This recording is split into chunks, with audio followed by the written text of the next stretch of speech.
itulah dia. Manusia ini hanya dua. Satu, seperti tadi, percaya kepada Tuhan, atau satu, tetap tidak percaya kepada Tuhan Yesus karena nggak dengar atau karena nggak mau.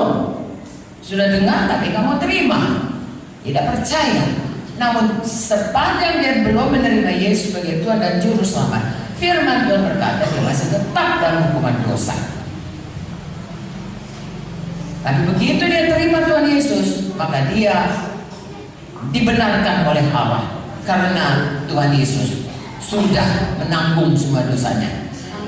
Dan bagi mereka inilah kemudian Tuhan berkata supaya dipisahkan. Mengapa? Saudara tahu Perintah Agung berkata, beritakanlah Injil, jadikanlah semua bangsa muridku. Itu Matius 28, ya. Kalau jadi murid itu harus diajari. Di mana diajari? Itulah di gereja.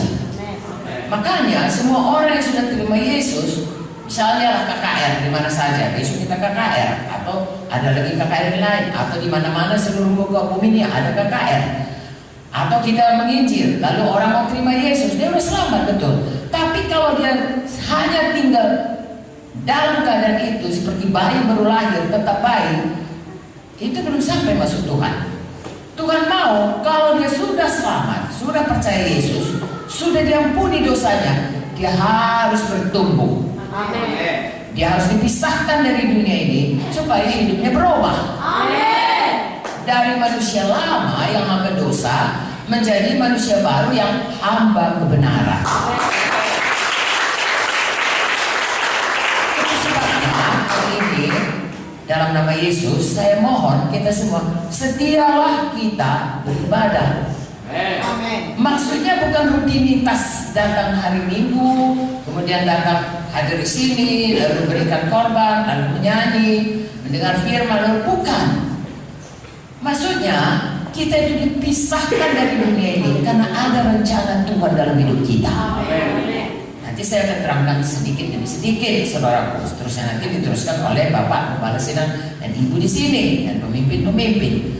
Tetapi yang jelas, begitu kita lahir baru, saya mau terangkan dulu. Di sini siapa yang sudah percaya Yesus itu Juru Selamatnya? Oke, bagus. Itu yang paling penting. Kenapa saya katakan demikian? Karena tidak semua orang anggota gereja sudah lahir baru. Kita harus memastikan tiap-tiap kita, ya, kita itu sudah betul-betul seperti tadi ada darah Yesus dalam hati kita. Kalau dulu di pintu rumahnya, sekarang di pintu hati kita. Adakah Yesus dalam hati kita? Adakah hati kita percaya darah Yesus sudah tercurah untuk kita? Nah, kalau dia sudah percaya, maka kita sudah lahir baru. Sudah jadi anak Tuhan. Sudah masuk bahagian daripada gereja Tuhan.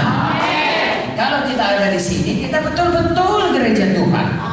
Ya. Karena ada juga orang yang datang ke gereja, dia belum terima Yesus, itu saudaraku harus betul-betul kita tolong. Ya, kalau itu saudara kita saksikan. Kalau ya Bapak Pendeta tentu harus memastikannya, pemimpin KKS harus memastikannya, supaya jangan hanya datang ke gereja, tapi harus sungguh-sungguh menjadi bagian dari eklesia. Orang yang dipisahkan. Haleluya. Haleluya. Jadi kita ini sesungguhnya dipisahkan Tuhan supaya kita berubah. Haleluya. Haleluya.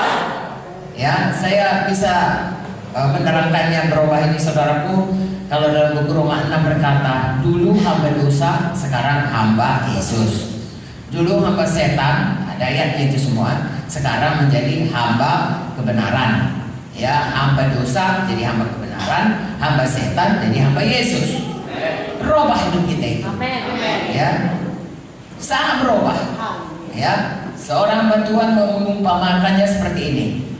Kalau dulu, kalau hamba dosa seperti kita itu ABK atau saudara ABK, anak buah kapal, ya, pegawai dalam kapal yang kaptennya, yang nakodanya itu perompak, perampok laut, kejam, kerjanya merampok saja. Karena Setan kerjanya mencuri, membunuh, membinasakan.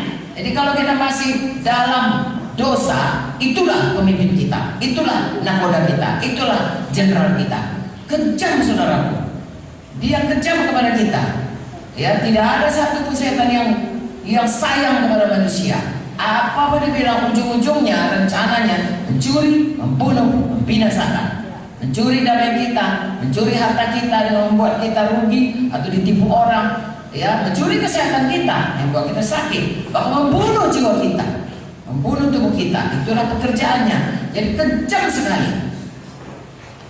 Kalau kita masih menjadi hamba kepada ini pemimpin perompak ini. Tetapi satu hari ada satu kapal perang, ya, nakodanya, panglimanya Tuhan Yesus. Lalu kemudian diselamatkanlah kita dari kapal perompak ini. Berganti majikanlah kita. Tadinya kita hamba daripada perompak ini, hamba dosa, hamba setan. Sekarang hamba Tuhan Yesus. Tetapi saudara bisa membayangkannya, kita sudah sangat terbiasa hidup sebagai hamba kepada perompak ini. Kalau dia panggil nama kita, ya, kalau di Medan itu ada marganya, ya. Di sini saya tidak tahu apakah punya marga juga. Oke, saya sendiri, ya. Suami saya Pak Munti. Jadi kalau misalnya Pak Munti lah ini, lalu kalau dia katakan Munti, oh, kita sudah gemetaran saudaraku. Bukan kita menghadapinya, ya, karena dia kejam. Lalu sesudah kita diselamatkan oleh panglima perang yang sebenarnya sangat baik, Tuhan Yesus sangat baik, bahkan mau mati bagi kita. Sudah mati pun bagi kita supaya kita ditebusnya. Waktu dia panggil nama kita, walaupun dia panggil dengan lembut misalnya, Munti, kita sudah gemetaran. Itu yang harus berubah.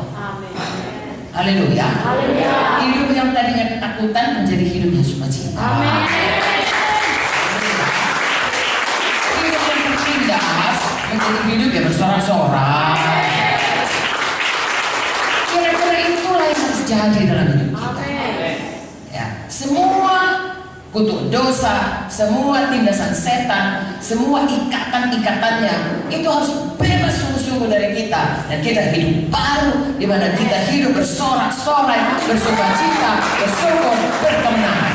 Itu sebabnya Tuhan bilang, Tuhan katakan, jadikan murid eklesia, mari kita datang dengan setia selalu di gereja, diajari daripada firman Tuhan, sehingga berubah pola pikir kita, berubah hati kita, berubah hidup kita, berubah nasib